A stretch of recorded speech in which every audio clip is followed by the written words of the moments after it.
Olá, muito boa tarde. O encontro proposto pelo Papa à Economia de Francisco não se realizou por causa da pandemia, mas os trabalhos do Grupo de Portugal, que se prepara para esse evento, continuaram. Como nos vai falar daqui a pouco Rita Sacramento Monteiro. Antes, mostramos-lhe outras notícias que marcam a atualidade. Ser ordenado sem festa é sinal forte de serviço àqueles para quem a vida não é festa. Palavras do superior dos jesuítas no dia em que a companhia recebeu 3 novos padres. António Pamplona, João Sarmento e Nelson de Faria, 3 novos sacerdotes para a Companhia de Jesus, ordenados por Dom Virgílio Antunes na Sé Nova de Coimbra. Uma cerimónia restrita em virtude dos condicionalismos da pandemia, mas que, até nisso, tem um significado especial.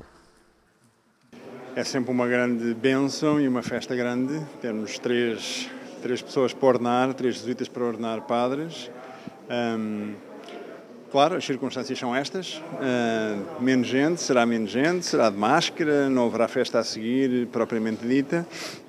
Mas a grande festa é esta festa, que é um grande símbolo do serviço às pessoas, não é? E, portanto, como eu já disse noutros sítios, acho que ser ordenado num tempo destes, em que não se pode fazer festa, é também um símbolo forte de estar ao serviço daqueles para quem a vida não é festa. Com estes novos sacerdotes, a Companhia de Jesus, em Portugal, vê reforçada a sua capacidade e também reconhecido o trabalho vocacional que vem fazendo junto dos jovens. Não sei se é um sucesso vocacional, não sei se lhe chamaria assim, mas acho que, no fundo, não sei muito bem explicar isso. Acho que não há truque nenhum, não há uma receita nenhuma, acho que há, de facto, um gosto de estarmos ao serviço. Acho que há uma exigência também e acho que as pessoas, a juventude de hoje, vai mais atrás da exigência do que do mais fácil. E nós tentamos imprimir alguma exigência também na formação, naquilo que entendemos ser o serviço à Igreja e ao mundo. Um dos novos sacerdotes é o Padre João Sarmento, é do Porto e provém de uma família de 8 irmãos. Estudou na Faculdade de Belas Artes e, depois de um percurso por vários movimentos de igreja, encontrou os jesuítas nos Açores, num projeto em Rabo de Peixe. Somos jesuítas desde que entramos para a Companhia de Jesus, mas somos ordenados sacerdotes mais ou menos 11, 12 anos depois, uma formação muito longa, com muitas experiências de estudo, de contacto com comunidades, de contacto com modelos de evangelização fora de Portugal e, portanto, temos uma formação, é este o nosso percurso de formação. O Padre João Sarmento reconhece que, nesta descoberta vocacional, as decisões não acontecem de um dia para o outro. Não há assim um dia em que se vê um raio de luz e não há simplesmente uma iluminação de um dia para o outro. São processos de vida, são coisas que se vão encontrando, pessoas que nos vão falando, sobretudo exemplos, não é? Há sempre exemplos de modelos de estar, de modos de estar na Igreja que nos vão falando. Eu tive um percurso vocacional em que, em determinado momento, portanto, depois de uma conversão assim forte, aos 17, 18 anos, depois de uma conversão forte, comecei a perceber que talvez o meu caminho fosse um caminho em que conseguisse estar com mais tempo para Deus, por um lado, e com mais tempo para os outros. Não é? Vocações que nascem também fruto dessa presença jesuíta junto dos jovens, através de percursos assentes na criatividade e na descoberta da dimensão interior. Eu acho que não somos criativos para ser uma pastoral vocacional para angariar mais gente. Eu acho que o Evangelho é muito criativo e acho que o bem é muito criativo e, portanto, se somos criativos e se há alguma criatividade, é na nossa tentativa de ir respondendo ao Evangelho, porque acho que Jesus é mesmo muito criativo e muito criador e, portanto, criar novos processos, criar maneiras críticas de olhar para o mundo, estar inserido no mundo como ele é e não como nós gostaríamos que fosse, ter uma postura crítica da realidade, acho que é acho que o que tentamos fazer, não é? Como digo, se isso depois tem resposta e frutos, ficamos muito contentes, mas acho que no fundo nasce de uma tentativa, à nossa maneira, de responder ao Evangelho. Para os jesuítas, a crise vocacional parece ser mais um problema de comunicação do que propriamente de indiferença às realidades da fé. Provavelmente os jovens estão tão afastados da Igreja como estariam noutras épocas. Não acredito que vivamos uma época especialmente com a juventude de forma especialmente afastada da Igreja. Acho que vivemos um tempo em que todas as instituições têm que fazer um esforço grande para adaptar a linguagem à realidade que encontram. Não vale a pena falar para os mais novos e para os mais velhos e para de outro tempo. Temos que falar para as pessoas do nosso tempo, e se as pessoas do nosso tempo não estão a perceber a mensagem, então a culpa provavelmente é do emissor e não do receptor. Dom Virgílio Antunes presidiu a estas ordenações que não são para a sua diocese, mas o Bispo de Coimbra afirma que os jesuítas dão aqui também um importante contributo à ação pastoral da Igreja. E felizmente a Diocese de Coimbra também conta cá com a presença dos padres jesuítas, uma presença muito querida, não só pela cidade, pela pastoral universitária, mas pela Diocese. E, portanto, é sempre uma alegria para a Igreja a ordenação de novos presbíteros, sobretudo num tempo em que elas não são assim tão frequentes nem tão abundantes, concretamente aqui no nosso caso da Diocese de Coimbra. Ordenações diante de uma Assembleia reduzida, com os meios de comunicação a levar mais longe aquilo que se passava na Sé Nova de Coimbra. Tempos diferentes, onde, como recorda o Bispo de Coimbra, a tragédia social também se conjuga com a criatividade da Igreja em chegar junto das pessoas. Concretamente, a comunicação social e a difusão da evangelização, da liturgia, de outras formas de encontro e de contacto, não podem ser o centro nem o modo único da vida da Igreja, porque ela é, de facto, presencial, é comunitária, exige afetos, exige encontro, exige diálogo, mas tem de ser uma forma complementar. Para além de todos os outros desafios, que são a solidariedade, que são a caridade, que é a atenção aos outros, que é uma perspectiva muito mais universal de todo um fenómeno que envolve as pessoas. Tudo isso tem de fazer parte no futuro de uma forma muito diferente da vida da sociedade e da vida da Igreja, porque afinal somos uma humanidade e somos também uma Igreja que tem que ser solidária. 3 novos padres para a Companhia de Jesus, a lembrar que continua a haver jovens dispostos a opções de vida diferentes e de entrega total a um serviço de Igreja. No Seminário de Coimbra, a missa é ao ar livre, há desenhos para os mais novos e quem não pode vir participa em casa pelas redes sociais. Em Coimbra, o Covid-19 fez crescer a comunidade que vai ao seminário para participar na Eucaristia. Eu diria que até houve uma coincidência feliz, foi o dia de Pentecostes, em que o Espírito quase manda os apóstolos para fora daquele lugar, daquela casa fechada, onde com medo os judeus não se abriam ao mundo. E o Covid, de algum modo, também na coincidência fez o mesmo, obrigou-nos quase a sair dos espaços fechados para podermos estar a celebrar em espaços abertos. A minha diocese e o meu bispo pediu aos padres que fizessem genericamente esse esforço, celebrar em espaços abertos, e aqui o seminário acolheu não só muito bem essa iniciativa, como viu aqui uma oportunidade de alargar a comunidade. Hoje temos uma comunidade ainda maior e mais ativa e presente, decorrente deste contexto do Covid, sim. Uma igreja ao ar livre, onde a decoração fica a cargo dos jardins e da sombra das árvores. Nós já vinhamos antes, previamente aqui a esta comunidade, fomos seguindo sempre as transmissões online neste tempo de pandemia, quando estivemos em casa, e agora voltar foi realmente uma bênção. E poder voltar a este espaço em que estamos todos juntos, mas com todas as regras de segurança, e sentimos-nos muito bem aqui. Celebrar a fé em plena natureza acaba por reforçar o envolvimento no mistério celebrado. Podemos, graças a Deus, celebrar o dom da vida e o dom da natureza, aqui ao ar livre, em comunhão, e celebrar a Eucaristia de uma forma especial. Outra característica destas missas é que os mais pequenos também são desafiados a participar. E eles gostam muito, acaba por os envolver de uma maneira diferente, porque conseguem fazer algo que está relacionado com o Evangelho que estamos a trabalhar, mas estão ao mesmo tempo atentos e a fazer alguma atividade, algum trabalho. O padre Nuno Santos diz que não quer os mais novos como participantes à distância.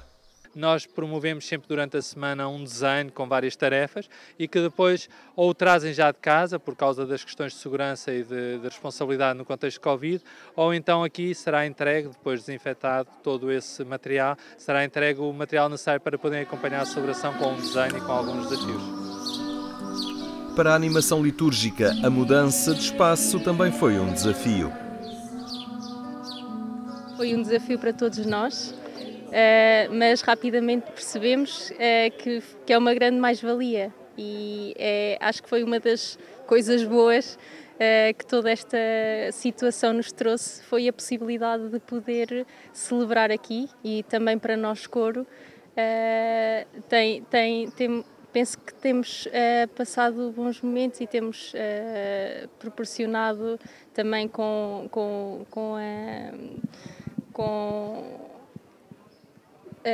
a transmissão que temos, com toda a qualidade, acho que tem corrido muito bem. A contingência de uma pandemia que reforçou a participação dos fiéis é caso para dizer que há males que vêm por bem. Este é claramente um desses casos. Este é um mal que trouxe muito bem a esta comunidade e a muitas destas pessoas que aqui participam. E depois temos aqueles que estão em casa. Continua muita gente a celebrar em casa connosco e que são de muitas zonas do país e que nos pedem para não pararmos também a transmissão online.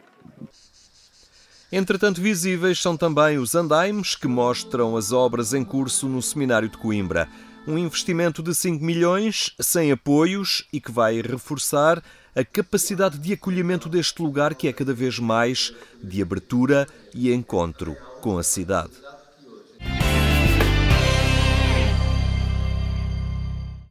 Acompanhe estas notícias no portal da agência Eclésia.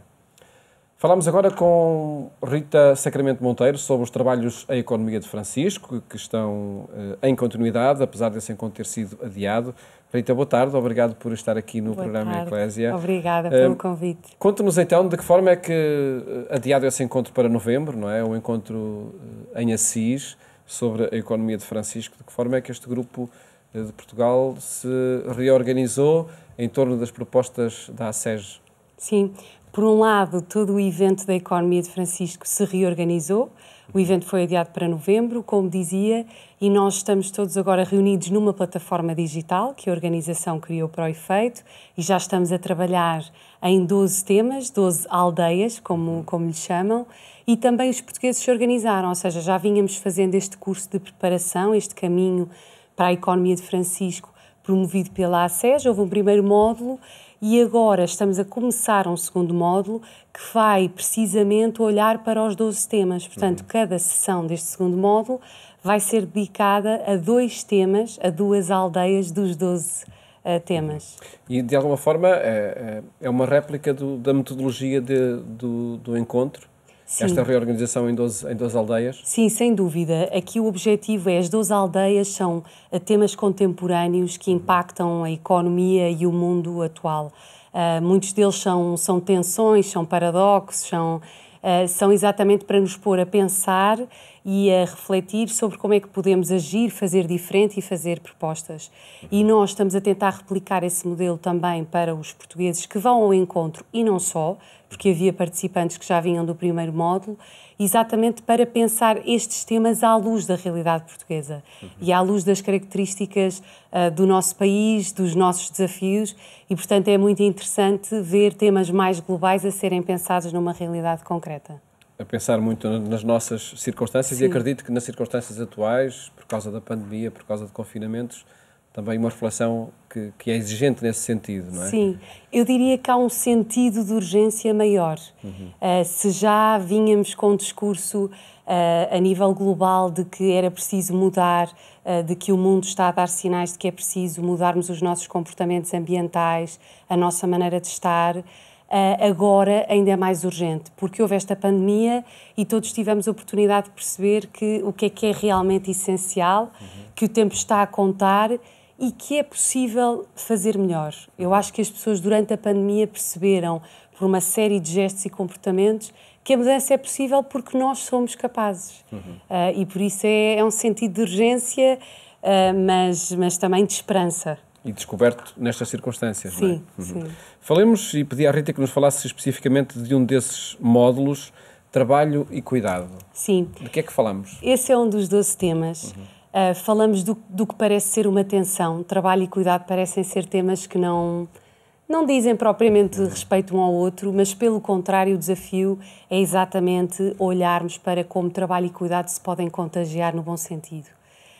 Nós todos precisamos de trabalhar, o trabalho faz parte daquilo que é a nossa dignidade como pessoas, não é a nossa dignidade exclusiva, ou seja, somos mais do que o nosso trabalho e, portanto, esta necessidade de olhar para o trabalho com uma atitude de cuidado e de como é que podemos cuidar através do nosso trabalho, da nossa atividade profissional. E depois também olhar para como abrir mais tempo na nossa vida e na nossa organização de sociedade para cuidar de nós, cuidar dos outros, cuidar das comunidades onde estamos inseridos, cuidar de nos envolvermos, cuidar de refletir para podermos transformar os nossos comportamentos e, portanto, é um tema que nos está a desafiar a pensar o futuro do trabalho, o equilíbrio entre vida profissional e vida pessoal, entre as profissões do cuidado, os cuidadores formais, não só a questão informal, mas estas profissões... Nem sempre valorizados, não é? Nem sempre valorizados, não é? Eu diria que a nossa sociedade está muito mais organizada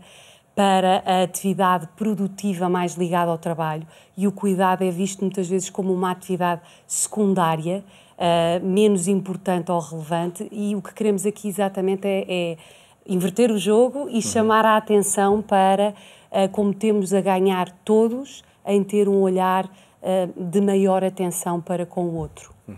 E essa atenção ao cuidado coloca-se desde o início do processo, desde que estamos a olhar aos recursos naturais, depois o seu uso? Sim. No fundo, o que nós vemos na Laudato Si é que o Papa nos diz que todos somos chamados a cuidar da casa comum. Esta casa comum somos uns e outros, é a natureza, é o planeta Terra. E, portanto, quando falamos aqui de cuidado, estamos a falar do cuidado através de tudo aquilo que nós fazemos e, portanto, todos os nossos comportamentos, de como eu sou como pessoa, com a família, como eu sou no trabalho, que atitudes é que tenho, que ambiente é que promovo, como é que trabalho, com que padrões éticos, por exemplo, como é que contrato, como é que produzo, mas estamos depois a falar também como é que cuido das coisas que estão à minha volta, dos bens, dos recursos, da natureza, como é que a preservo. E, portanto, o que nós sentimos é que trabalho e cuidado é um tema, como todos, não é? Que toca tudo e toca a vida. Tem que ser considerado, não é? Tem que ser considerado. Tem que ser e acredito mesmo entre os colaboradores de uma empresa, por exemplo, o tema do cuidar do outro, do empregador cuidar do empregado cuidar do empregador, se calhar é um tema novo, um tema que não está presente. Não é? Sim, eu diria que é um tema que ultimamente começa a ser mais falado. As empresas hoje sabem que uma estratégia de presente e futuro é uma estratégia sustentável. E uma empresa ser sustentável tem que, de facto, cuidar das várias pessoas e das várias partes interessadas que estão à sua volta. Eu trabalho numa empresa e sinto muito e trabalho ainda por cima também ligada à área de voluntariado e sinto muito esta importância de cuidarem de nós, mas nós depois também, como colaboradores de uma empresa, podermos cuidar do outro e ajudar a transformar as comunidades onde estamos. Assim, trabalho e cuidado têm de estar mais em diálogo do que em tensão? Sim, sem dúvida. Eu acho que se nós fizéssemos hoje um inquérito aos portugueses, muitos diriam que gostavam de ter mais tempo para a família, muitos diriam que gostavam de ter melhores condições para trabalhar melhor e cuidar mais e melhor. E, portanto, eu acho que este é um tema muito urgente. Temos uma sociedade exausta, tivemos muitos avanços, temos que agora olhar para isto e pensar como é que o cuidar pode influenciar este nosso trabalho e esta nossa organização de sociedade. O confinamento forçado, o teletrabalho demonstrou que é possível ter mais conciliação entre, por exemplo, trabalho e família. A partir de casa consegue-se fazer mais e melhor? Sim, eu acho que sim. Eu tenho feito essa experiência, conseguimos gerir o tempo de outra maneira, conseguimos fazer um conjunto de coisas que às vezes durante a semana normal de trabalho não conseguimos fazer ou andamos a correr, andamos em maior tensão.